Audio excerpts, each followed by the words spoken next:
की जयंती उत्सव के उपलक्ष्य में यह त्रिदिवसीय उत्सव अलग अलग ढंग से मनाया जाता है। परंपरा ऐसी है। आज 28 तारीख, कल 29 तारीख, इन 2 दिनों में योग स्वरूप में पूज्यपाद जनार्दन स्वामी महाराज का दर्शन, यानी योग स्वरूप यह स्वामी जी का अक्षर रूप है। इस विषय में हमारा मार्गदर्शन करने हमारे ही योगाभ्यासी मंडल के ज्येष्ठ कार्यकर्ता, अध्यात्म, धर्मशास्त्र, आयुर्वेद आदि विषयों के जानकार योगी, जो हिंदी संस्करण प्रस्तुत होने जा रहा है, खड़वे गुरुजी का अनुभव सिद्ध योगोपचार,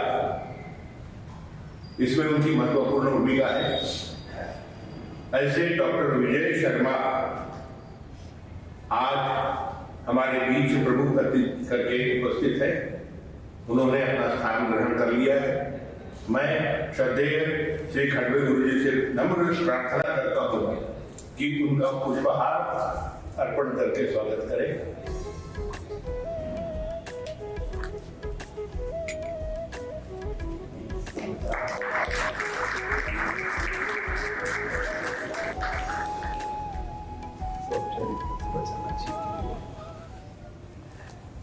ये औपचारिकता नहीं है, ये सब कुछ कुल परंपरा, ये अपने मंडल की कुल परंपरा है।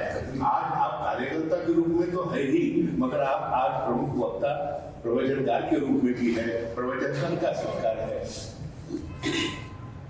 आज एक अनोखा योग है। आज ज्ञानेश्वर मौली यानी श्री संत ज्ञानेश्वर महाराज का 728वां संजीवन समाधि दिन है। तो उसका भी जिक्र, उसका भी उल्लेख जनार्दन स्वामी महाराज के इस समाधि के सन्मुख करना उचित रहेगा। ऐसा विविधा योग आज प्राप्त हुआ है। एक तो हमारे स्वामी जी का जन्मोत्सव और उसके ऊपर दूध में शक्कर, ज्ञानेश्वर मौली का 728वां संजीवन समाधि दिन। अधिक समय न लेते हुए मैं डॉक्टर विजय शर्मा जी से प्रार्थना करता हूँ कि अपना प्रवचन प्रारंभ करें। पूज्यपाद स्वामी जी के समाधि कक्ष में आज खड़े होकर कुछ बोलने का अवसर मिल रहा है, इसके लिए मैं स्वयं को धन्य मानता हूँ। श्रद्धेय गुरु जी के चरणों में प्रणाम करते हुए, स्वामी जी को हृदयस्थ करते हुए, मैं आपसे एक ऐसे विषय पर चर्चा करने जा रहा हूं जिसको शब्द देना अत्यंत दुष्कर कार्य। योग स्वरूप पर बोलने के लिए कहा जाए तो वो शायद उतना कठिन मेरे लिए नहीं होगा, क्योंकि थोड़ा बहुत मुझे अध्ययन करने का अवसर मिला। लेकिन योग स्वरूप ग्रंथ में, मैं ग्रंथ का उल्लेख करता हूँ। ग्रंथ शब्द अदरवाइज हमारे यहाँ जो मान्यता है उसमें ग्रंथ यानी एक बहुत बड़ा जो वाङ्मय रूप होता है, पुस्तक होता है, उसको हम ग्रंथ कहते हैं। लेकिन योग स्वरूप को ग्रंथ का की उपमा देना या उसे ग्रंथ कहना, उसके पीछे मेरा उद्देश्य केवल छोटा सा है कि जो हमारी भीतर की ग्रंथियां हैं, जो अंदर के हमारे नॉट्स हैं, वो ग्रंथियों को खोलने का काम योग स्वरूप के माध्यम से स्वामी जी ने किया है। तो योग स्वरूप को ग्रंथ कहना ही सबसे योग्य उस पुस्तक की या उस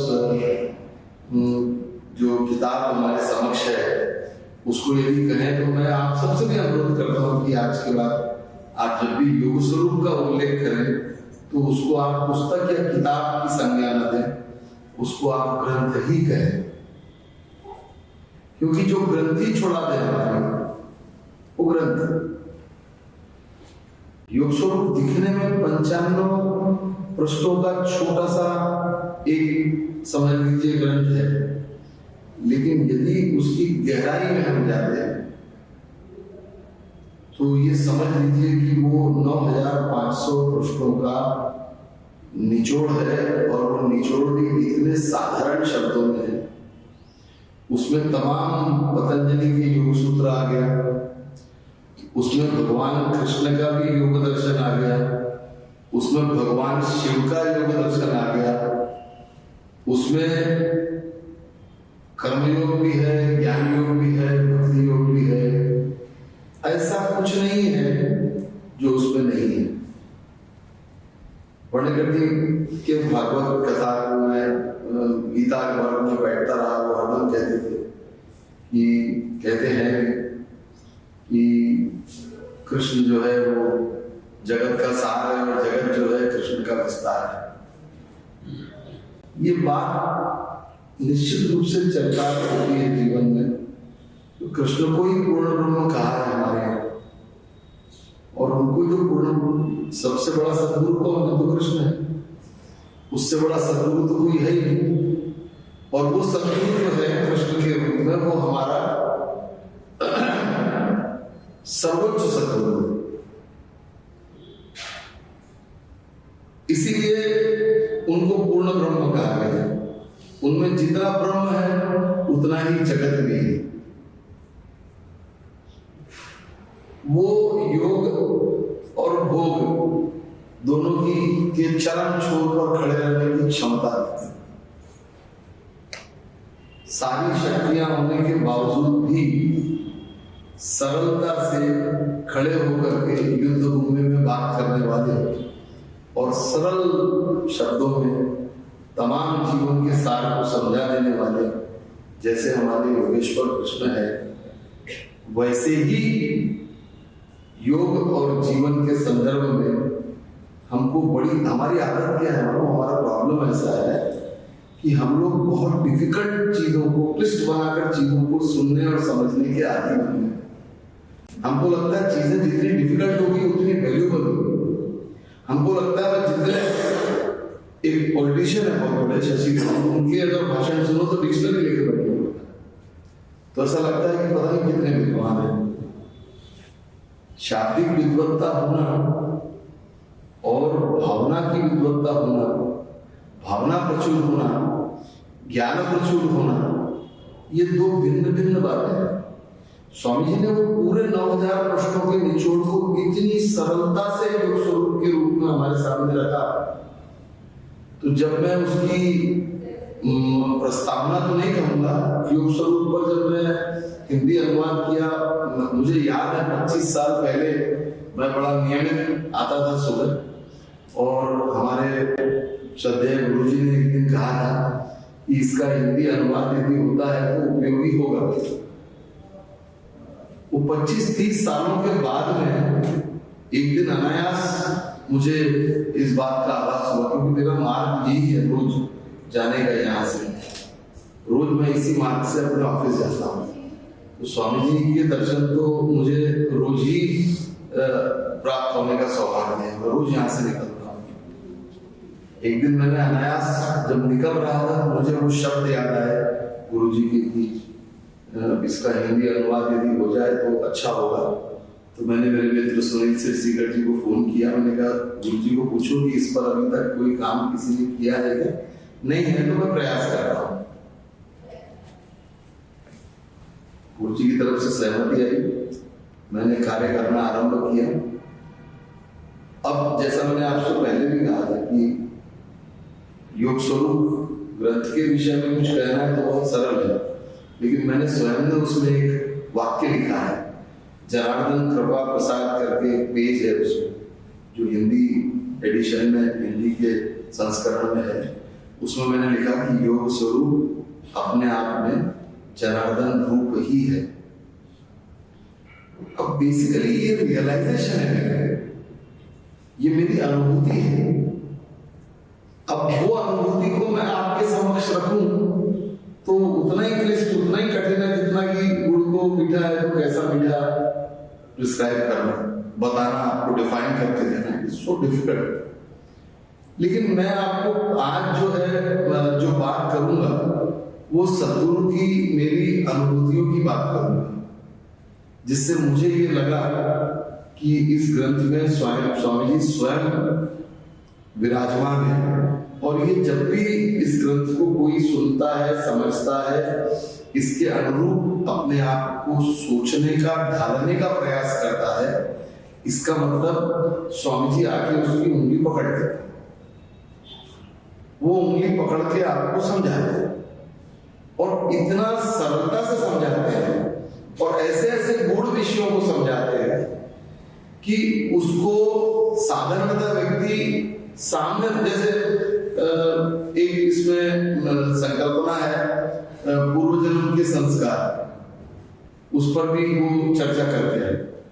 तो वो उसमें जब उसका राइटअप जब मेरा चल रहा था तो मुझको ऐसा लगा यार ये पूर्व जन्म नाम की चीज को क्या मालूम, मैं जानता नहीं।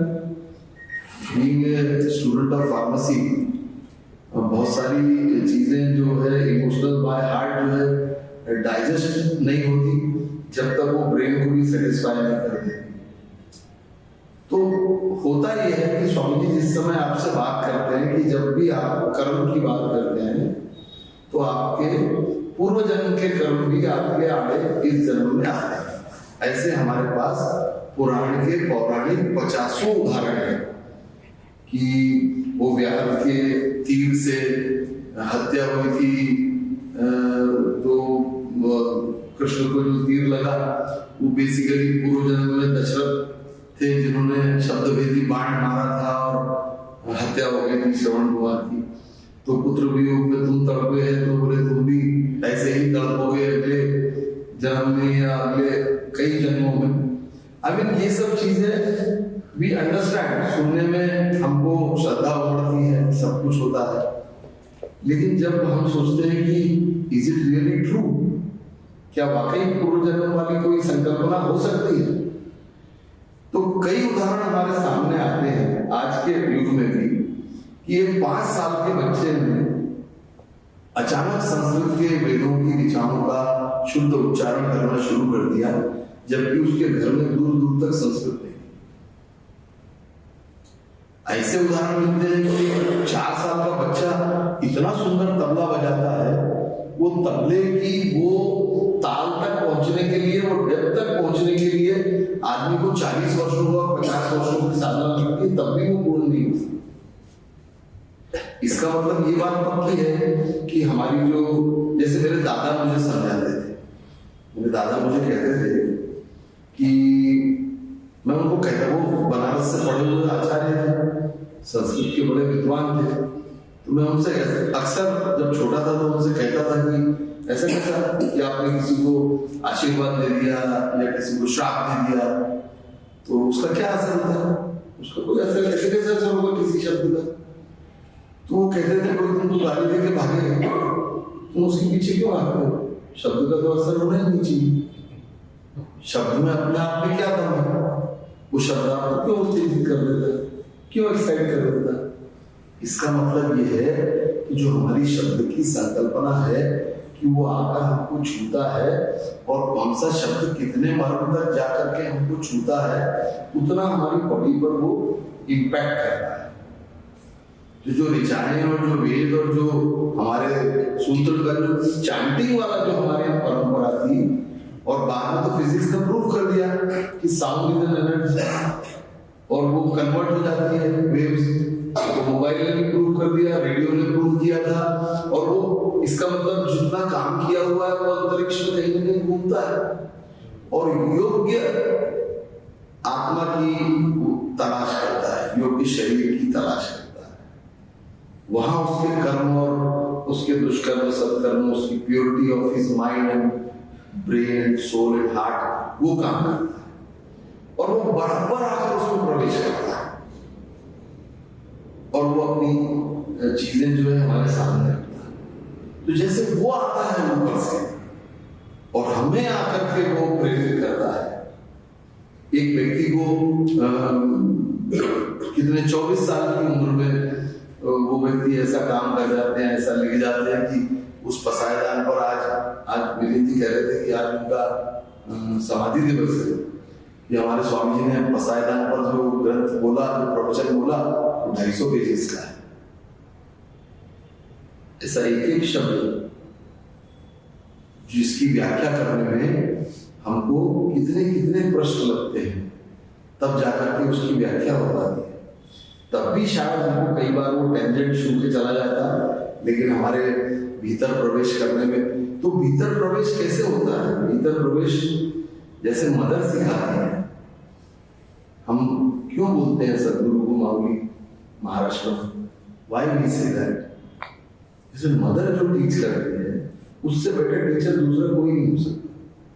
तो मैं स्वामी जी को जब ये योग स्वरूप का मेरे मन में भाव आया कि योग स्वरूप पे अपन काम करना चाहिए, ये प्रेरणा भी शायद मुझे यहाँ से वो जाते जाते में मिली, क्योंकि मेरा पीएचडी हो गया था हिंदी साहित्य में।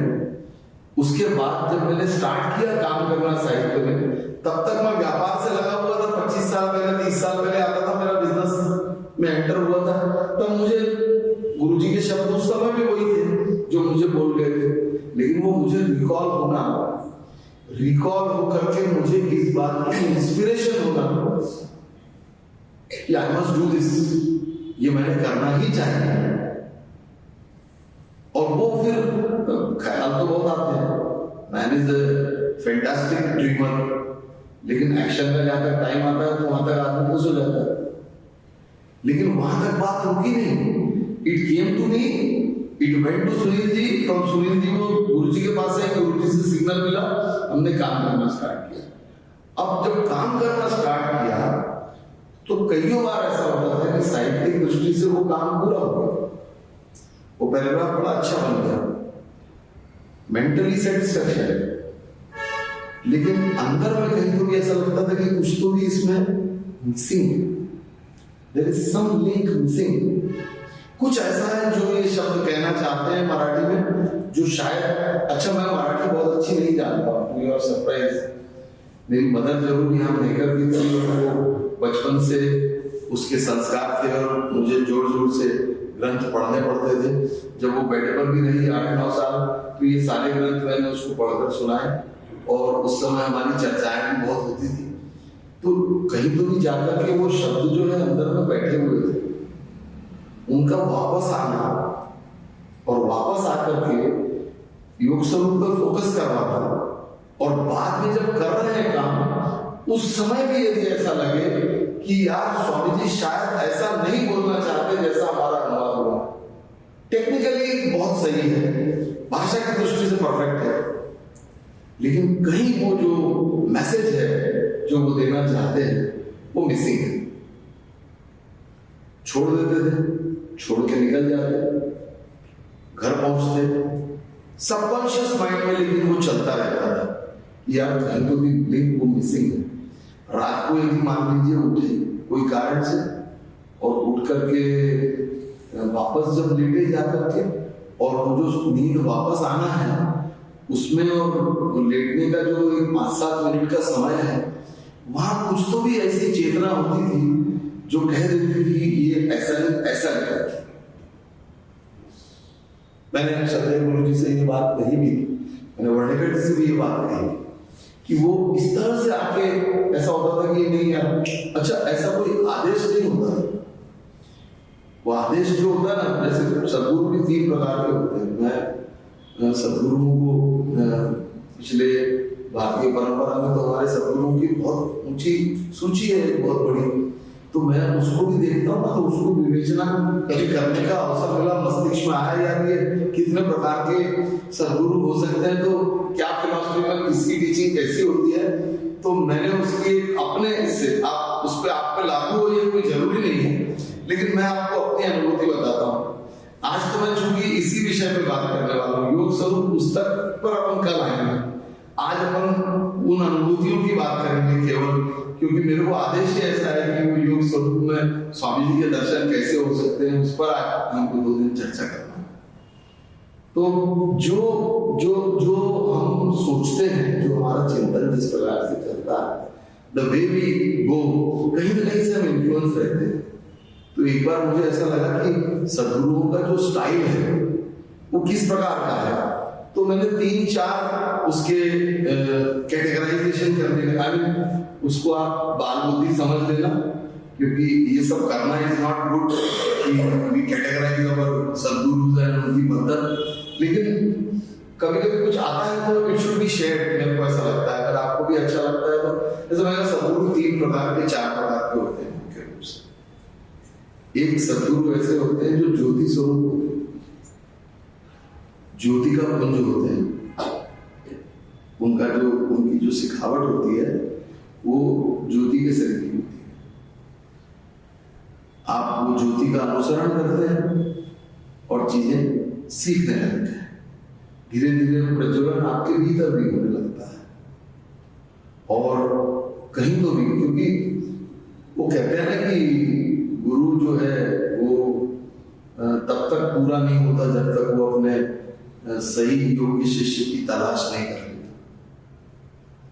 और हमारे मामले में, जनार्दन स्वामी जी के मामले में तो ये हमारे सामने जीवंत उदाहरण है कि उन्होंने जो जो बीज स्वरूप दिया उसको गुरु जी ने वृक्ष बना दिया। ये वटवृक्ष बना दिया, वृक्ष के लिए वटवृक्ष बना दिया। ये मंडल का जो स्वरूप था उसको, या स्वामी जी का जो योगोपचार का चिंतन था उसको, या स्वामी जी का जो भक्ति वाला चिंतन था कि वो अपने साइंस के प्रति उनका भक्ति भाव था, तो निःशुल्क उन्होंने जो परंपरा शुरू की उसको, ये कॉर्पोरेट वर्ल्ड में कुछ तो भी फुकट में देना है, अच्छा देने वाला दे भी दे, डाइजेस्ट करने वाला बहुत मुश्किल होता है। लोग बोलते क्या उद्देश्य है, क्या हेतु है, आज भी तो कल कुछ तो भी बोलेगा। आज फुकट का 50% डिस्काउंट का बोर्ड लगा है, मालूम पड़ा 200 की चीज 400 करी, 500 करी, 500 के बाद में 50% 250 मिलती है, ऐसे ही 200 रुपए की मिलती है। I mean, we people have that conservation in our mind.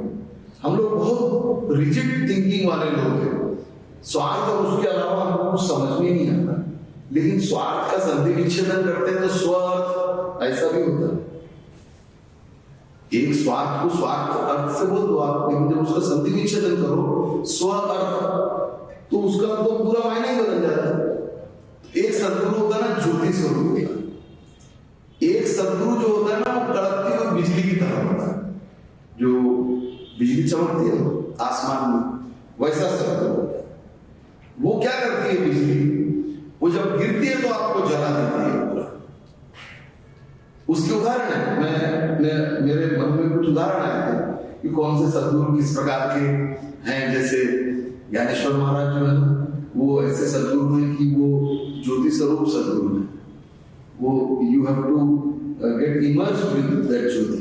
धीरे धीरे जाकर के उस ज्योति में आपको समाविष्ट होना पड़ता है। वो अट्रैक्शन आपके पास में, वो मैग्नेट वहां पर है, वो आपको जाना पड़ेगा वहां पर। उनको समझना है तो you have to go to him, और जाकर के उस ज्योति के एक रूप होना पड़ेगा। दूसरा हमारे कबीर है जो कड़कती हुई बिजली से लिखे।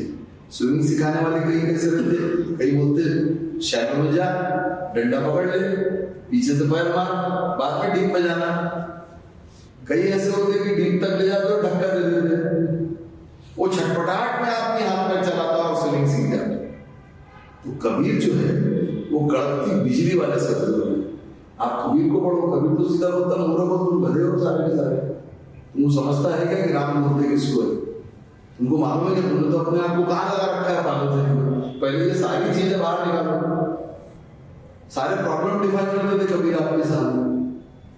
सोल्यूशन में बोलते हैं देख तेरा, मैंने मेरा देख लिया तो तेरा देख लिया। That is what Kabir. लेकिन एक तीसरी श्रेणी जो मुझको समझ में आती है वो आती है चंद्रमणि के शरीर। एक मणि स्वरूप है, वो मणि एक जगह रखा हुआ है, उसकी आभा जो है वो हमारे लिए पूरी तरह चौतरफा फैली हुई है। आप वहां जाइए और उस आभा में नहाइए। जब आप उसमें नहाते हैं तो आपके समझ में आता है कि ये जो आभा है, ये जो प्रकाश है जो यहाँ फैला हुआ है, तो आपको लगता है कि ये प्रकाश इस मणि से आ रहा है। वो मणि आपको ना तो आने को बोलती ना आपको जाने को बोलती। मणि एक जगह स्थिर है, उसकी आभा से आपको जो है वो आभा ग्रहण करनी है और वो आभा तक ले जाने का काम वो स्वयं करती है। वो आभा में एक मैग्नेटिक जो ऑरा होता है वो मणि से ऑटोमेटिक निकलता है। तो वो मौली वाला जो फिलॉसफी है वो आभा वाली फिलॉसफी है। वो आपको प्रेम सिखा देंगे, करुणा सिखा देंगे, भक्ति सिखा देंगे, सेवा सिखा देंगे, वो आपको दर्द सिखा देंगे, वो आपको हर चीज सिखा देंगे। वो आपके प्रॉब्लम्स को डिफाइन नहीं करते, वो प्रॉब्लम को समझ जाते हैं और समझ करके उन प्रॉब्लम्स को सॉल्व करने का के प्रतीक को खुद बनते हैं। क्योंकि एक और ग्रंथ में मैं काम कर रहा हूँ गुरुजी, चेंज हो गई थोड़ी सी बीच में ट्रैक, बिकॉज दो अलग अलग किताबें मेरे पास में आई थी। रामायण पे काम किया गोविंद देव जी के, उसका हिंदी किया, फसायदान में किया। बाकी मुझे एक योगमूर्ति का जो अपना ग्रंथ है वो भी सुनील जी ने एक दिन मुझे दिया था कि इस पर काम करो, तो मैंने उसका काफी काम किया है और उसको पढ़ने का प्रयास किया है। तो वो जो आभा मंडल है गुरु जी का, वो स्वामी जी का हमारे, वो किस तरह से चमकता है वो उसमें देखने लायक है। अयाचित ता जो बोलते हैं, जिसको हम बोलते हैं जिसने कभी जीवन में याचना नहीं। और समन्वय जो सद्गुरु है, कोई भी सद्गुरु, समन्वय उनका पहला सूत्र होता है। They would try to be, वो इस तरह से आपको समझाएंगे कि यदि आप जब तक सामंजस्य नहीं बिठा सकते, जब तक आप अब देखो इसमें योग स्वरूप में कहीं लिखते हैं स्वामी जी कि आपको प्राणायाम यदि शुरू करना है तो प्राणायाम बहुत दूर है बोलते हो, अपन उसकी बात बाद में करेंगे, पहले तो सांस लेना चालू कर। अब जो ग्रंथ है पुराने लिखे उसमें लिखा होता है कि ऐसा आसन होना चाहिए, ऐसी व्यवस्था होनी चाहिए, ऐसा वातावरण होना चाहिए। वो कहते हैं वातावरण को भी बाद में देखेंगे, तेरे आसन को भी बाद में देखेंगे। You start from the point you are standing, वहीं से शुरू कर, बट यू बिगिन। यानी वो उंगली पकड़ के चलने, अच्छा पूरा प्रतीकात्मक है। जैसा बच्चे को हम सिखाते हैं ना कि जब उसको मैथमेटिक्स सिखाते हैं तो 2 apple plus 2 apple is equal to 4 apple, ऐसे समझाते हैं स्वामी जी। कहीं पर भी स्वामी जी किसी भी प्रकार का कोई ऐसा विधान आप पर नहीं करते जो विधान आपको डाइजेस्ट करने में या देखने में आपको दूर जाता लगे। ऐसा लगेगा वो मेरी बात कर रहे हैं।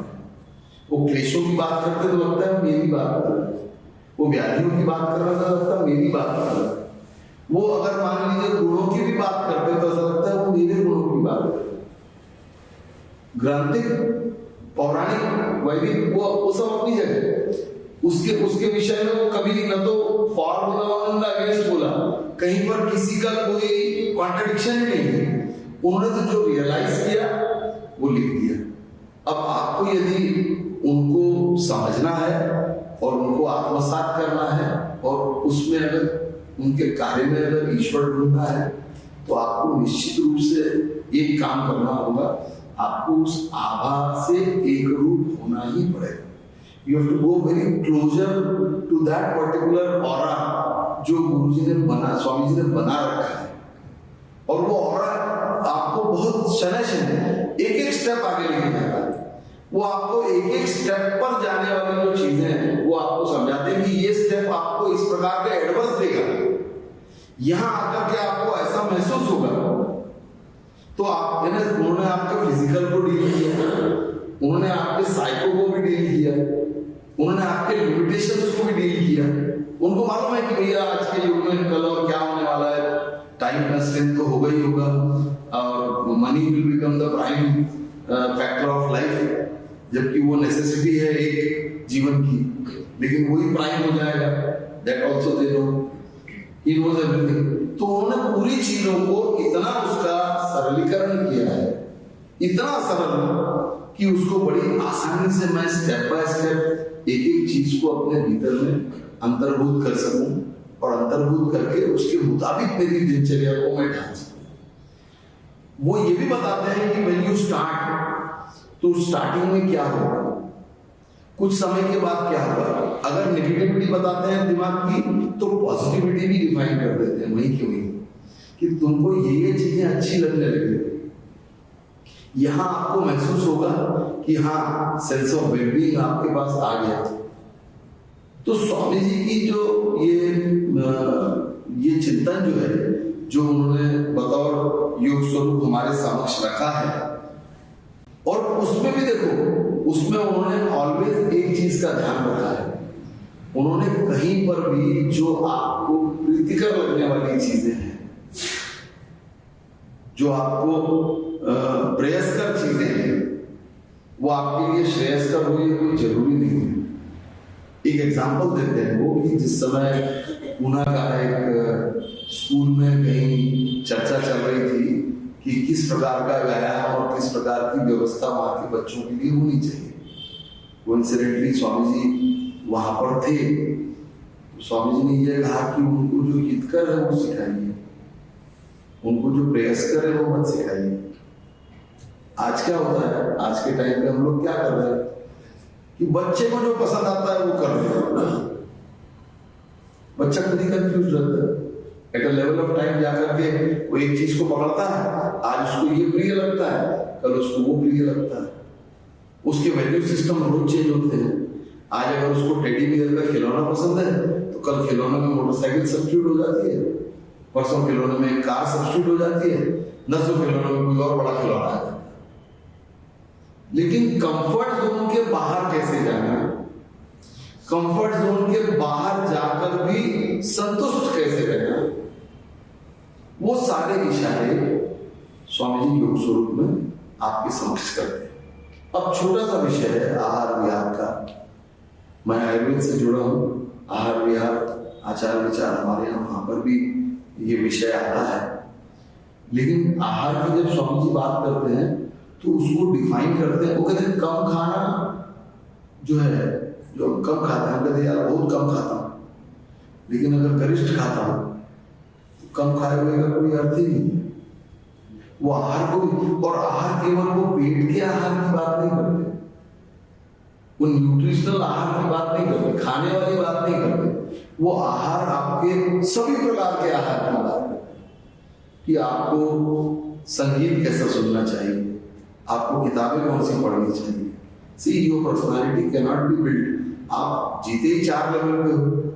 आप कोई एनिमल तो हो नहीं कि बायोलॉजिकल फॉर्म में ही आप। अच्छा, उसमें भी उन्होंने ढूंढ के निकाला कि उनमें भी अंतःकरण होता है, वो भी उन्होंने डिफाइन किया। लेकिन ये भी बताया उन्होंने कि आदमी का बच्चा जो है वो 90% वो अबोध पैदा होता है। 90% डेवलपमेंट का स्कोप रहता है।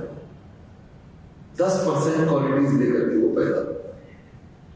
जानवर जो है 90% फिक्स पैदा होता है। पशु जो शब्द है वो पशुता से जुड़ा है। पशु यानी पाश, तो बंधा हुआ है, उसकी 90% चीजें फिक्स्ड है, वहां स्कोप नहीं है कि वो कुछ कर ले।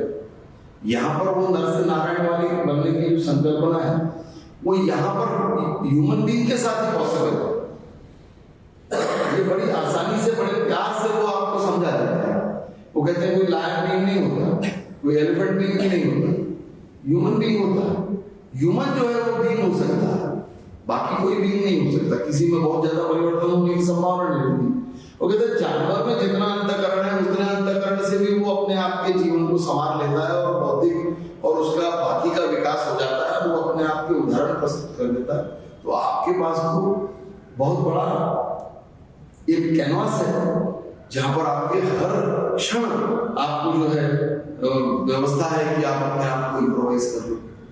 तो ये जो चीजें हैं जो हमको वो समझाते हैं योग स्वरूप के माध्यम से, आपको योग स्वरूप आप जब पढ़ेंगे और पढ़ने पर जब आपको एक देखो पहले भाव लाना पड़ता कि मेरे पास बिल्कुल बालक बुद्धि है और मैं बाल बुद्धि से ये जो है ग्रहण कर रहा हूं। जितनी आसानी से बच्चा जाकर के माँ की गोद में लौट भी जाता है और जिद भी करता है और उसके बाद में वो माँ उसको समझा भी देती है और उसके बाद में वो उसके अनुरूप कार्य भी कर देता है और जो उसके श्रेयस्कर होता है माँ उसको समझा भी देती है और उस मुताबिक वो ढल भी जाता है। सेम चीज योग स्वरूप में योगासन वगैरह की कोई चर्चा स्वामी जी ने नहीं की। स्वामी जी स्वयं साधना करते साधक थे, तो उन्होंने योग स्वरूप में ये बताने का प्रयास किया है हमको कि एक साधक कैसा होना चाहिए। अब आप देखो जो साधना पद्धति है जिसको वो लिखते हैं उसमें डिफाइन करते हैं, वो साधना पद्धति आवश्यक नहीं है कि केवल योग की साधना में आपके लिए हेल्पफुल हो। वो साधना पद्धति आपके लाइफ को ट्रांसफॉर्म करने की कैपेसिटी रखती है। जैसे वो भोजन की बात करते हैं, नींद की बात करते हैं, वो व्यायाम की शरीर की बात करते हैं। यानी एक वस्त्र पर वो हिमालय में थे। एक उदाहरण है इसके अंदर कि कहीं गए हो, यही नागपुर में ठंड बहुत ज्यादा थी, तो वो व्यक्ति ने कहा कि स्वामी जी बहुत ठंड है, तो उसको बोले बैठ, और उन्होंने वो जो सूर्य नाड़ी है उससे उन्होंने कहा कि थोड़ा सा प्राणायाम करके देख और देख तेरे को कितना अंतर आता है। एंड विद इन मोमेंट्स उस व्यक्ति ने कहा कि मुझे लग जरूर रही है जो वातावरण का असर मुझ पर हो रहा है, लेकिन एक आंतरिक ऊर्जा ऐसी प्रतिकारात्मक शक्ति मेरे भीतर आ गई है जो बड़ी आसानी से उसको फाइट कर रही है और I am feeling comfortable with it. तो ये जो सारी चीजें हैं, ये चीजें उन्होंने आपको केवल लिख के नहीं समझाई, ही डिड इट हिमसेल्फ। अयाचित वाला का जो धर्म उन्होंने बताया वो उन्होंने स्वयं ने किया। वर्धा गए तो सुबह 8 बजे पहुंच गए, प्रकल्प दिन भर चलने थे, भोजन को कहीं समय मिला नहीं और किसी ने कोई विशेष रूप से पूछा भी नहीं, और शाम तक होते होते बात आई गई हो गई। तो शाम को एहसास हुआ किसी को, सुबह से अपने साथ है अपने भोजन की तो बात ही नहीं की। तो बोले नहीं, अब तो मेरा समय टल गया, जो कुछ था आई एम हैप्पी, और वो वहां से निकल के वापस आ गए। आई मीन याचना करनी नहीं, और अनुशासन ऐसा कि मस्तिष्क से एक भी बोल ऐसा नहीं है जो बिना उनकी इजाजत के निकल जाए। ये वो सिखाने का प्रयास करते हैं कि एक साधक होता कैसे है, उसको किस तरह से खुद को तैयार करना होता है, और क्या क्या ऑब्स्टिकल उसके रास्ते में आते हैं। वो सारे ऑब्स्टिकल, एक एक ऑब्स्टिकल को वो डिफाइन करते हैं, और वो डिफाइन करते समय, वो किताब का अनुवाद करते समय जब मुझे भीतर से इस प्रकार की भावना होती थी कि जैसे somebody is telling me कि देखो इसको ना इस तरह से करो, कहीं जिद वाली बात नहीं, बस केवल एक आभा मंडल जो समझा दे कि भाई इसको अगर फॉलो करना है तो इसको इस प्रकार से आप फॉलो करो और देखो इसका क्या असर होता है। मोमेंटरी यू अंडरस्टैंड की। और आज भी मैं आपसे कहता हूं कि जब भी मैं यहाँ से सामने से निकलता हूँ, मुझे वो चीज का बाकायदा एहसास होता है कि ही इज द वन। कई बार मैं पलटा के देखता हूँ योग स्वरूप को, मुझे लगता है कि अपन ने किए थे। तो ये क्वेश्चन जो है ना बहुत परेशान करता है, बिकॉज इट्स नॉट पॉसिबल। मैं कर लूँ ऐसा संभावना उसमें दिखती ही नहीं।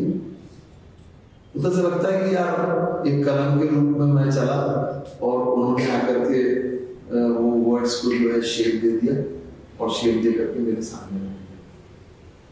आज भी वो सेंटिटी मेंटेन्ड है। आप अंदर आते हैं, समाधि मंदिर में जाते हैं या यहाँ आते हैं, तो आपको एक अलग प्रकार का ऑरा अनुभूत होता है, एक अलग प्रकार की शांति भीतर में अनुभूत होती है। ये मान के चलिए वो आपको सिर्फ टेस्ट कराती है कि शांति बोलते किसको है, वो ग्रेस किसको बोलते हैं। वो आपको सिर्फ बता देती है एक बार कि देखो भाई ये चम्मच है, ये मैंने आपको शांति का रस जो है पिला दिया, ये प्रेम का सेवा का रस पिला दिया, अब आप उसको चखे, आपको बहुत अच्छा लगा। उधार का है वो, आपका नहीं है, वो स्वामी जी का है। वो जो आपको दे रहे हैं बिकॉज उनके पास तो देने को वही सब कुछ है, प्रेम, करुणा, सेवा, शुचिता और आपको देने के लिए प्रेरणा, आशीर्वाद, यही सब कुछ है। तो that inspires you, that motivates you. और वो जो मोटिवेशनल स्पिरिट है ना, वो स्वामी जी स्वयं घर पर भी करते हैं। मैं करता हूँ घर पर, कभी एक आध बार मंडल आ जाए तो महीने 2 महीने में तो अंदर का पूरा सिस्टम जो है वो चेंज हो जाता है। और घर पर जो करते हैं तो वो मैकेनिकल ज़्यादा होता है, उसमें ये भावना होती है कि यार बस उठो, कुछ तो भी व्यायाम करना चाहिए, इसीलिए कर लो। लेकिन जो कनेक्टिविटी है, वो कनेक्टिविटी स्वामी जी के प्रेजेंस में, स्वामी जी के सानिध्य में, इसको यदि हृदयस्थ करके हम कुछ करते हैं, चाहे बिजनेस में करें, चाहे पर्सनल लाइफ में करें, तो हमको समझ में आता है कि देयर इज ए पावर। वो पावर जो है वो आपको, और ये ऐसे पावर नहीं आते। वो एक बार एक व्याख्या करी थी मणिकर्णी ने कि ऊपर में जो ऋषि मुनि रहते हैं वो उब जाते हैं बहुत स्वर्ग के वातावरण से भी। उनको लगता है कि चलो अपने एक बार फिर से धरती का भ्रमण करके आते हैं और भूलोक पर आते हैं। ऐसा है ना, कोई गीता में ऐसा श्लोक है, वो फिर नीचे आकर के अपना पर्पस जो है, वो डिफाइंड पर्पस जो लेके आते हैं, उद्देश्य, वो उसको पूरा करते हैं। तो हम नागपुर वासी एक तरह से इतने भाग्यशाली हैं कि वो कहाँ नहीं गए। अगर आप उनकी जीवन यात्रा देखें तो जो कोंकण में जहाँ गांव है, अच्छा भरा पूरा परिवार है। ऐसा नहीं है कि he was a isolated person, पूरा परिवार है उनका। और पारिवारिक संस्कार भी वैसे ही है कि मामा जी की 100 रुपए की तनख्वाह, 25 रुपए में खुद का काम चलता तो 75 बांट दिए, और एक महीना नहीं बांटे, दूसरे महीने बांट दिए, तीसरे महीने बांट दिए, चौथे महीने भी बांट दिए, हर महीने बांटते चले आ रहे। ये जो पावर इनबिल्ट होता है, ये पावर हमारे उन संस्कारों से आता है जो संस्कार हमको परिवार देता है, परिवेश देता है, हमारे आसपास के मित्र देते हैं, लोग देते हैं। उसके बाद उन्होंने जो देशाटन किया, आप देखो कोई भी समर्थ का उदाहरण ले लो आप, समर्थ का भी कोई उदाहरण है कि वो घर से जो निकले, उन्होंने एक बार स्थायी अपने नासिक में गोदावरी में तपस्या की, उसके बाद वो देशाटन को निकल गए और देशाटन को निकल करके पूरा देश घूमे। ऐसे ही स्वामी जी ने नर्मदा परिक्रमा जब की तो पैदल परिक्रमा, उस जमाने में पगडंडी भी होती कि नहीं होती मालूम नहीं, कि अपना रास्ता भी खुद को बनाना पड़ता। बड़ा सुंदर उसमें गुरु शिष्य का उदाहरण है कि एक आश्रम में स्वामी जी रुके, जहाँ पर उनके जो गुरु जी थे, उनका जो आश्रम था वो योग सिखाते थे। तो वहां स्वामी जी ने रुककर योग सीखा, कई महीने बीत गए, उनको एक दूसरे का नाम मालूम नहीं था। पर्पस इतना इनडेप्थ था कि आवश्यकता ही नहीं पड़ी कि वो नाम अपना बताए और वो नाम अपना बताए। और वहां से वो संकल्प लेके निकले। सी, आपको एक बात तो होती है कि आपको यदि कोई चीज करनी है जीवन में, या कोई चीज आपके साथ घटित होने वाली है, तो आपको पिंड उसके लिए तैयार करना पड़ता है। आप घर की पूजा भी यदि कोई छोटी करते हैं तो पूजा की आपको पूरी तैयारी करनी पड़ती है। आज तो ऐसा है, किराने वाले के यहाँ जाओ तो पूजा की सुपारी अलग मिलती है, पूजा के फ्रूट, ड्राई फ्रूट्स अलग मिलते हैं, पूजा के कपड़े अलग मिलते हैं। बाकी मेरा सर्वश्रेष्ठ मैं दे दूं, और वो सर्वश्रेष्ठ जो मैं दूंगा उसको देने के लिए मुझे सर्वश्रेष्ठ पहले ग्रहण करना है। तो वो जो स्पेस है अंदर में, उसको इतना विराट और विशाल रखना कि मेरे भीतर वो सब कुछ आत्मसात हो, क्योंकि काया प्रवेश जो हमारी सिद्धांत है, जो हमारे यहाँ पुराणों में कई जगह उसका उल्लेख है, वो ऐसा ही है कि इस काया में कोई न कोई ऐसी अद्भुत काया आई है जिसने आकर के ये काम करके दिया है, और वो अद्भुत काया लाखों जीवन को ट्रांसफॉर्म कर रही है। ऐसा होता ही नहीं, अदरवाइज ये ऐसे व्रत जो हैं इस तरह से निरंतर चलते रहे और हम उसको उसी उद्देश्य के साथ, उसी उत्साह के साथ, उसी उत्सव के साथ वर्षानुवर्ष उसको उस संकल्प को चलाते रहे, उसको दोहराते रहे। तो ये हमारी जो भारतीय चिंतन जो व्यवस्था है उसके अंतर्गत ये संभव है, क्योंकि हमारे यहाँ एक भी ऋषि ने एक भी चीज को पेटेंट नहीं किया, किसी का कुछ पेटेंट नहीं है। बाकी फिजिक्स ले लो, केमिस्ट्री ले लो, ज्योग्राफी ले लो, खगोल ले लो, स्पेस का साइंस ले लो, योग ले लो, ये सारी चीजें तो हमारे यहाँ उत्पत्ति हुई है, और वो उत्पत्ति हमारे सामने लोगों ने, हमारे बुजुर्गों ने देखी है। अब मेरा फैमिली हिस्ट्री का ट्री मेरे को देखने को मिला, अभी मेरे काका जी लेके आए गांव से, तो 1542 से वो ट्री है जो हमने वो ट्री को देखा। तो ये 1542 से लेके अगर यहाँ तक की 400-800 साल की जो हिस्ट्री है जो हमको लाती है डिसेंडेंट करके, ऐसे ही हमारी जो पौराणिक हिस्ट्री है राइट फ्रॉम राम, और उसके पहले भी राम का तो ऐसा अवतरण हुआ, वो आए इस पृथ्वी पर, वहां से गणना हुई काल की, और वो काल हमारे पास है, वो तो स्पेसिफाइड भी है उसके अंदर। लेकिन ये जो हमारी सारी भारतीय चिंतन की व्यवस्था है कि मेरे पास जो है वो जब तक मैं देता नहीं और जब तक लेने वाला उसको उस स्वरूप में लेता नहीं जिस स्वरूप में मैं उसको देना चाहता हूँ या मुझको मिला है, ये सारे डेफिनेशन जब तक मैं डिफाइन नहीं कर लेता, जब तक मेरा सीखा हुआ किसी काम में नहीं है। और इतने वर्षों के बाद उन्होंने ये छोटे छोटे लेखों के रूप में लिखा था अपनी अनुभूतियों को, उसके बाद बड़ा क्रेडिट जाता है आपको भी और मंडल से जुड़े हुए अन्य कई लोगों को जिन्होंने उन लेखों को संकलित किया, उसको क्रमबद्ध किया और क्रमबद्ध करके हमारे समक्ष रखा। हमारे सामने एक ऐसी, आज हम क्यों कहते हैं कि भगवान कृष्ण जब गीता पढ़ते हैं तो ऐसा लगता है कि भगवान कृष्ण बोल रहे हैं मैं अर्जुन हूँ और मेरे को समझा रहे हैं। वो जितना प्रतिकार करता था उतना प्रतिकार मैं भी करता हूँ, हम सब करते हैं।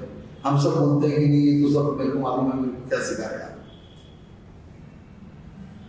We do that, हमारे मस्तिष्क में आता है हम जब कहीं पे जाते हैं, यहाँ पर भी जब हम आते हैं तो उसमें समरसता आना, उसमें समन्वय हो जाना, उसके एक रूप हो जाना, उसकी प्रेरणा जो है वो उस आभा से आती है सदगुरु के जो मणि स्वरूप होता है। और हमारे पूज्य स्वामी जी डे वन से उनका लाइफ यदि हम डिस्क्राइब करते हैं, डिफाइन करते हैं, योग मूर्ति भी बहुत जल्दी प्रयास करेंगे रखने का सामने, उसमें जिस प्रकार से हम छोटे छोटे उदाहरणों को लेते हैं। और जैसे आज डॉक्टर कलाम कह रहे थे कहीं किसी स्पीच में कि आदमी का ध्येय बहुत बड़ा होना चाहिए, छोटे टारगेट्स नहीं होना चाहिए। तो स्वामी जी ने ये बात नासिक में एक योगी बड़ा महायज्ञ हो रहा था वैदिक, वहां पर स्वामी जी ने कहा नहीं ऐसा नहीं, ऐसा होना चाहिए। तो साथ के लोग जितने भी थे उन्होंने कहा कि स्वामी जी ऐसे बड़े बड़े संकल्प क्यों लेते हैं आप, ये तो बहुत डिफिकल्ट काम है। तो उन्होंने कहा संकल्प और ध्येय उद्देश्य तो बड़े ही होने चाहिए, उसको शूद्र रख के क्या फायदा होगा। अगर मैं उसको छोटा रखता हूं तो मेरी सोच बड़ी कैसे होगी। तो ये जो छोटी छोटी अनुभूतियां हैं, ये छोटी छोटी बातें हैं जो हमको उनके जीवन से सीखने को मिलती है, वो प्रेरणा हमारे सामने उदाहरण बन के जब खड़ी होती है और वो हम उससे करवा लेते हैं उस तरह से। आप वर्ष में, 2 वर्ष में, 3 वर्ष में लगातार साधना करते हुए आपको धीरे धीरे समझ में आने लगता है।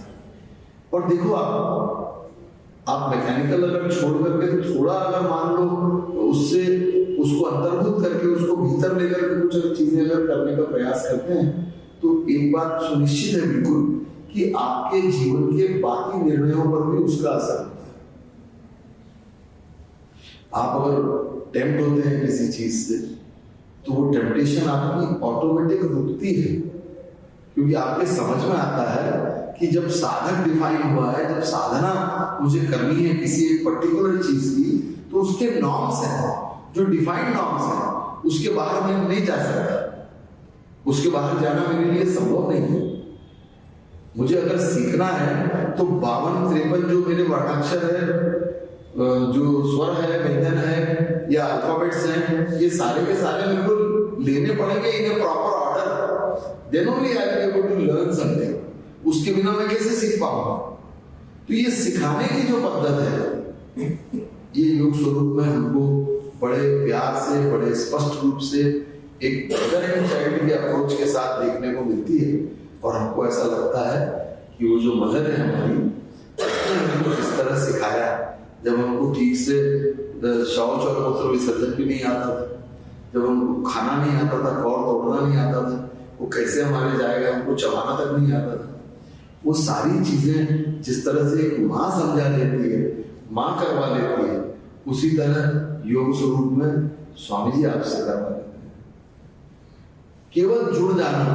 कई बार ऐसा होता है कि मैं अपने बिजनेस में, कई बार एक्साइटमेंट भी हो जाती है, कई बार बहुत सारी उत्तेजना आ जाती है, लेकिन मोमेंटरी थोड़ी देर के बाद में कुछ तो भी याद आ जाएगा जो अपन ने खुद ने अनुदित किया है या उसके भाव को समझा है, और फिर ऐसा लगता है कि यार why did I do this, मैं ऐसा क्यों किया, क्या जरूरत थी मुझे ये करने की, आवश्यकता ही नहीं थी, मैं जबरदस्ती रिएक्ट करके चला गया। तो ये जो सारी चीजें हैं, ये सारे लिमिटेशंस, ये सारे परम्यूटेशन एंड कॉम्बिनेशंस जो एक व्यक्ति को, अच्छा व्यक्ति की पर्सनालिटी में हमारे यहाँ जो भी यहाँ आता है, वो बाहर में आपने शायद महसूस किया होगा, जब आप सोशल सर्कल में जाते हैं तो आपकी पर्सनालिटी कोई अलग एंगल से लोग देखते हैं। एक अलग आपके भीतर वो जो अनुशासन दिया जाता है कि भाई यू हैव टू लर्न कि आपको खड़े कैसे रहना है, पोस्चर कैसे रखना है, आपको चलना कैसा होना चाहिए, आपकी बाकी बातों कैसे होनी चाहिए, ये सारी चीजें जो वो डिसिप्लिन में जब डालते हैं तो वो हमारे दैनंदिन जीवन में भी दिखती है। और आज देखो वही लर्निंग हमको नई जो शिक्षा नीति है, नया जो विद्या देने का जो तरीका है, वही सिखाया जा रहा है कि don't teach much, you practice, your children will learn from your behaviour, from your personality and your acts. ये स्पष्ट रूप से आज कहा जा रहा है। बच्चों को जो सिखाने की पद्धत है उसको इसी तरह बताया जाता है कि भाई आपको यदि कुछ सीखनी है, कोई चीज लर्न करनी है या आपको कोई चीज कन्वे करनी है, ये नहीं हो सकता कि मैं बैठ के टीवी देखूं और दूसरे कमरे में बच्चे को बोलूं कि तू पढ़ो। ये नहीं हो सकता कि मैं बहुत तीखा भोजन करूं और उसको बोलूं कि नहीं, सादा भोजन जीवन में ऊंचा रहता है। तो ये पॉसिबल नहीं है ये चीजें। तो यही चीज उन्होंने यही सोचा कि अगर मैं करूंगा, और कहीं उन्होंने संकोच नहीं, जहां वो गए ऐसे ऐसे उदाहरण है कि एक किसी व्यक्ति का मालूम पड़ा कि उस व्यक्ति को ये व्याधि है, स्वामी जी वहां चले गए उसकी वो समस्या के निवारण के लिए, उसके पास पहुंच गए। और योग से स्वस्थ रहता है आदमी, फिटनेस आती है, मेंटल फिटनेस आती है, इंटेलेक्चुअल फिटनेस आती है, फिजिकल फिटनेस आती है। लेकिन योग से ट्रीटमेंट भी हो सकता है, वो रोगों को ट्रीट करता है। योग में इतनी क्षमता है, ये स्वामी जी ने उस काल में ही शुरू कर दिया, जिसको श्रद्धेय गुरु जी ने आज तो हजारों लोगों तक पहुंचा दिया। और मॉडर्न जो टेक्नोलॉजी है जिसके माध्यम से लोग जुड़ते हैं और लोग अपनी व्याधि बताते हैं, मैं वो योगोपचार भी कर रहा हूँ गुरु जी, तो मेरे को ऐसा लगता है कि कितना बड़ा काम है वो, कि भले वो 4 वाक्य हैं जो आपने अनुभूत किए, लिखे, उस अनुभूति को जब हम एक दूसरी भाषा में लिखने का प्रयास करते हैं तो थोड़ा सा हमको आपके काम में घुसना पड़ता है। थोड़ा वो क्यों वो शब्द जो वर्णाक्षर मेरे पास दिए, मेरे शब्दों को नहीं माना, गुरु जी के शब्दों को माना, क्यों ऐसा हुआ? उसके पीछे उनकी खुद की तितिक्षा है। उनकी खुद की आंतरिक शक्ति, वो जो बाहर प्रकट होती है, you cannot say no to few people. सामने जाते हैं तो हम सहम जाते हैं, कहते हैं यार कैसे मैं एकदम से प्रतिकार करूं इस बात का। और कहीं कहीं ऐसा लगता है, ऐसा विश्वास संपादित होता है। कोई वैद्य की कहानी है ना कि वो माँ बीमार हुई और वहां गया, मालूम पड़ा कि वो वैद्य तो दूसरे गांव चले गए। अब वो भागते भागते पीछे गया तो वैद्य को बोला मेरी माँ को ऐसी ऐसी प्रॉब्लम है। तो वैद्य ने क्या किया कि वहां एक कोई चमड़े का टुकड़ा पड़ा था, उसको उठा करके लिखने को कुछ था नहीं, उस पर लिख दिया। अब ये पट्टा घर आते आते भूल गया, उसको सिर्फ इतना याद था कि 3 बार घस के मिलाना है। उसने वो चमड़ा ही घस के मिला दिया और मरीज ठीक भी हो गया।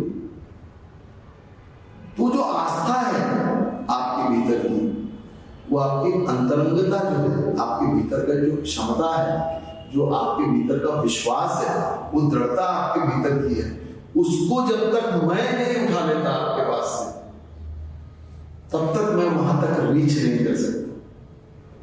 तो वो जो स्पर्श है जो हमको बताता है कि ये कहां तक पहुंचा।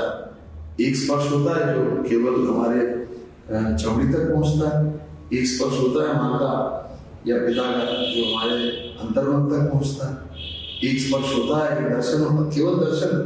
केवल दर्शन मात्र से आप रोमांचित हो जाते हैं। क्यों होते हैं? बिकॉज आपका जो इटरनल है वो इमीडिएटली वहां कनेक्ट हो जाता है और उनकी जो भी एक्शन होती है वो आपको भीतर से जाके इंस्पायर करती है, भीतर से जाके प्रेरणा करती है। तो ये काम बतौर मदर बोलो, बतौर सदगुरु बोलो, ये नागपुर वासियों का भाग्य कहूँ या मैं इस राष्ट्र का भाग्य कहूँ। अभी जैसे अभी दिवाली अंक था, तो जो सोचा गवर्नमेंट ने अभी 70-75 साल बाद, उसको तो इस मंडल ने अपनी परंपराओं में इतने वर्ष पहले डाल दिया।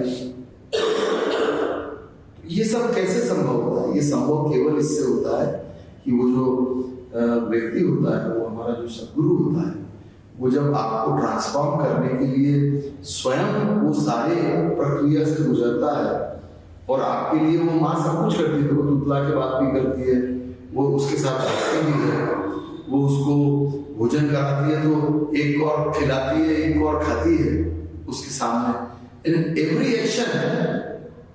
तो आपको यदि वो देखना है कि किस तरह से वो एक्शन होती है जो आपके अंतर्मन को ट्रांसफॉर्म कर दे, जो आपको पूरी तरह परावर्तित कर दे, जो आपको पूरी तरह अपने पूरे नियंत्रण जो है आपका, वो नियंत्रण जो है वो आपके भीतर तक पहुंच जाए और आप इतने बैलेंस्ड और सदे हुए रहे कि you don't do anything wrong, you don't speak anything wrong, you don't act anything wrong. ये अगर आपको करना है तो योग स्वरूप का अध्ययन और उसका चिंतन और मनन वो निरंतर आपको करना, रोज नित्य आपको करना, थोड़ा सा बियॉन्ड वर्ड्स आपको जाना होगा। जहाँ स्वामी जी लिखते हैं ना, वो चीजें वो शब्दातीत लिखते हैं, वो शब्दों के थोड़ा बाहर जाके होती है। और यही चिंतन हम लोग यदि आपस में इस पर मनन करते रहे, आप पढ़ें और चर्चा में लाएं, अपन लोग बैठे और इस पर बात करें, तो कभी कभी ऐसा होता है कि बहुत सारी ग्रंथियां बड़ी आसानी से सुलझ जाती है, बड़ी आसानी से दूर हो जाती है। क्योंकि वो एक और था, वो कौन सा योग था जो मैं पढ़ रहा था कि भाई कुंडलिनी जागृत होती है योग से। तो जैसे मैंने ग्रंथि वाली बात आपसे कही कि ग्रंथि जब छूट जाती है कहीं, ऐसे ही कुंडली है वो कैसी होती है? कुंडली, सांप की कुंडली कैसी होती है? वो ऐसे आटे पड़ते हैं उसके अंदर, तो वो जो रिंग्स है उसको भी खुल जाती है। कुंडलिनी जागरण होना इसका मतलब क्या है कि मेरे भीतर के जितने भी अंतर्मन के जितने भी पूर्वाग्रह हैं, जैसे पूर्व जन्म वाली बात मैं आपसे कहते कहते बीच में रह गई थी, 1 मिनट और लेता हूँ आपने। वो मैं तो कहता हूँ कि जब आप मंडल पहुंचे, उसके पहले का जो जन्म था आपका, जो काल था, वो आपका पूर्व जन्म का काल था। वो जो दोष आपने इकट्ठे कर रखे थे, चाहे शारीरिक हो, मानसिक हो, बौद्धिक हो, वो आपके सारे पूर्व जन्मों के दोष थे।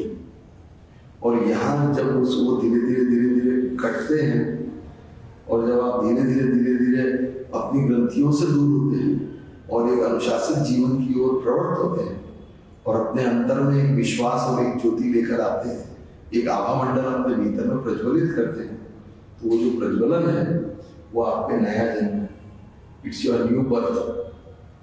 तो मैंने तो वो पूर्व जन्म और ये देखा नहीं, लेकिन मैंने ये चीज खुद ने महसूस की। I have realised these things. इसीलिए मैं कह सकता हूँ कि योग स्वरूप जो है वो जनार्दन रूप ही है। इसीलिए मैंने लिखा भी उसमें कि ये जनार्दन रूप है। जिस तरह कृष्ण को हम गीता को हम कृष्ण की वाङ्मय मूर्ति कहते हैं, उसी तरह हम योग स्वरूप को स्वामी जी का जो है वाङ्मय स्वरूप कह सकते हैं। इतना कहते हुए आज मैं आपसे विदा लेता हूँ।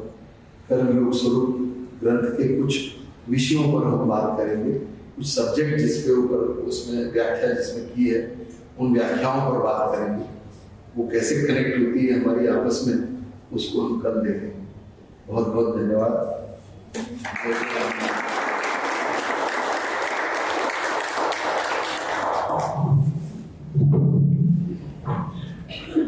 श्रवण के बाद में जो चिंतन की सीढ़ी आती है, उस चिंतन को प्रेरित करने वाला ऐसा डॉक्टर विजय जी शर्मा का यह प्रवचन।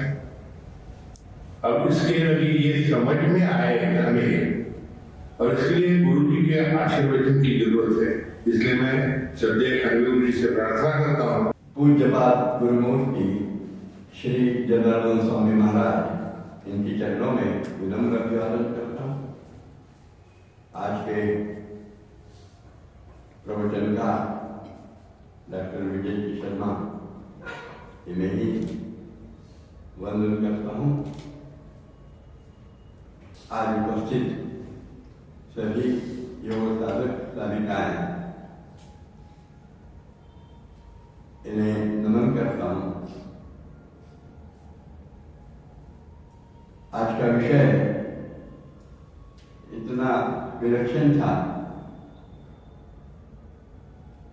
और योग स्वरूप हमें अभी आज समझे न समझे, किंतु योग स्वरूप के माध्यम से अपने गुरु महाराज के जीवनी का एक विलक्षण पहलू कि गुरु महाराज जो बोले, जो सोचे, जो लिखे, वह सारा कहीं पढ़ा हुआ केवल नहीं, तो सारी चीज अनुभूतिपूर्ण। पहले अनुभव लिया, बाद में बताया। अनुभवात से बोध। साधना स्वामी जी की कितनी गहरी होगी कि हर चीज, योग की हर घटना, हर बात, हर सत्य, हर कथन, हर क्रिया, हर अंग स्वामी जी ने स्वयं अनुभव किया। अनुभव करने के बाद फिर योग स्वरूप के माध्यम से या योगाभ्यास के अलग अलग ग्रंथों के, अभी ग्रंथ यह शब्द उन्होंने कहा, वास्तव में यही आवश्यक है। स्वामी जी का यदि हमें 32 बंदों का सुलभ संगीत का सुधार एक कहना है, तो भी उसको पुस्तक नहीं कहना चाहिए, वह ग्रंथ है। स्वामी जी का सूर्य का भी होगा, तो वो तर्का केवल नहीं है, वह भी ग्रंथ है। उसमें जिस ढंग से विषय सामने रखा है, तो वो विषय अपने जीवन को एकदम बदल देता है। सूर्य नमस्कार की किताबें बहुत लिखी है, लोगों ने पढ़ी भी है, पर स्वामी जी का तख्ता जो है वो तख्ता है बस, अंतिम है। आसनों में खूब किताबें हैं, परशुराम संहिता में भाग 1 और 2 ये पढ़ो तो दुनिया के सब आसनों का निचोड़ आपके अंदर में और आविर्भूत हो जाएगा, समाहित हो जाएगा। योग जीने की कला स्वामी जी ने हम लोगों को उनके जीवन में जीने की कला आ गई थी, वो हमको दी है। आणि असं सहज जे सांगितलं तसं भरवलं गावाच्या चिमण्याची गोष्ट सांगत आणि आई जसं लहान मुलाला भरवते आणि मुलगा सहज जेवत जातो आनंदात। बस उसी ढंग से स्वामी जी ने यह हमको योग दिया है और यह योग का इतना सटीक वर्णन स्वामी जी ने कैसे दिया है और मुख्यतः जो जो स्वामी जी ने लिखा हुआ है वह सारा अनुभूति का और वर्णन है, उसके अलावा कुछ नहीं है। यह एक विशेष संदेश योग स्वरूप के माध्यम से आज हमको प्राप्त हुआ है।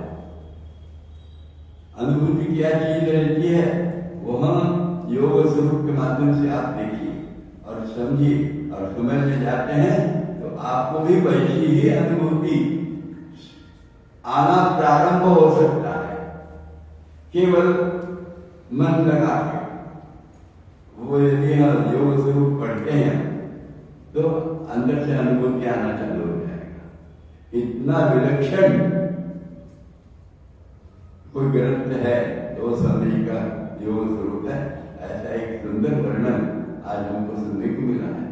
अब ये सुंदर वर्णन में और क्या क्या लिखा है, वह कैसे आपको क्या बता रहे हैं, इसकी जानकारी हमको कल मिलने वाली है।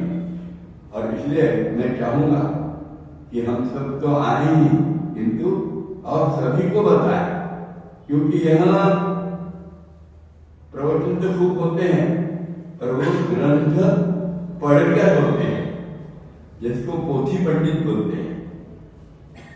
पोथी पंडित है और वह पोथी पंडित का यहाँ थोड़ा अच्छा लगता है सुनने में, पर यहाँ सुनना इतना पर्याप्त नहीं है। यहाँ से सुने और केवल यहाँ तक जाए तो नहीं है, यहाँ से सुने यहाँ तक जाए और यहाँ का जो फवारा आनंद का तैयार हुआ आनंद फिर वो मस्तिष्क को प्रफुल्लित करे, ऐसी अनुभूति लेकर प्रवचन देना। आज डॉक्टर विजय शर्मा जी इन्होंने जब योग स्वरूप पढ़ा यहाँ आते रहे और उनके जो अनुभूतियाँ थी वो बताते रहे, इसलिए मुझे याद है कि उन्होंने स्वयं अनुभूति लेते लेते लिखा है। इसलिए मराठी पुस्तक किंचित कठिन है, किंतु हिंदी योग स्वरूप का ग्रंथ यह अत्यंत सहज रूप से और सारा विषय सामने प्रकट करने वाला है और उसी के माध्यम से हमें कल उसकी जानकारी मिलने वाली है। तो सब लोगों को हम अधिकारिक लोगों को और समय की पाबंदी रखें, बराबर 6 बजे अपना प्रवचन चालू हो जाए, इसकी तरफ हम लोग ख्याल दें और सब लोगों को कल बताएं। ऐसे मैं आप सबसे प्रार्थना करता हूँ और एक उत्तम ढंग से विषय का जो यहाँ हमें मार्गदर्शन किया, इसलिए मैं उनसे डॉक्टर साहब को भूरी और धन्यवाद देता हूँ कि आपने हमें बहुत उचित मार्गदर्शन किया है। नमस्कार। धन्यवाद गुरु जी। श्रवण के बाद चिंतन और श्रवण मनन चिंतन के बाद आचरण, जब तक आचरण में विचार नहीं आता तब तक उसका सही प्रकटीकरण नहीं होता। यही गुरु जी को उद्बोधन से इसकी प्रेरणा हमें मिल रही है कि सुनो, सोचो, समझो और गुरु सेवा में लग जाओ। अभी प्रार्थना होगी, प्रार्थना के बाद यहाँ जयंती उत्सव का 3 दिवसीय सत्र चल रहा है, इसलिए स्वामी जी की आरती होगी और उसके बाद में प्रसाद वितरण के बाद आज का कार्यक्रम समाप्त करेंगे। कल सवेरे कुछ कार्यकर्ता पौने से बैठे हैं। योग स्वरूप के कुछ ग्रंथ यहाँ पर कल उपलब्ध होंगे, जिन्हें लेना है या जिन्हें लेकर किसी की जिंदगी में सुधार आए, इसके सपने भेंट देना है, वो यहाँ पर कल से वो ग्रंथ उपलब्ध रहेगा। सद्गुरु श्री जनार्दन स्वामी महाराज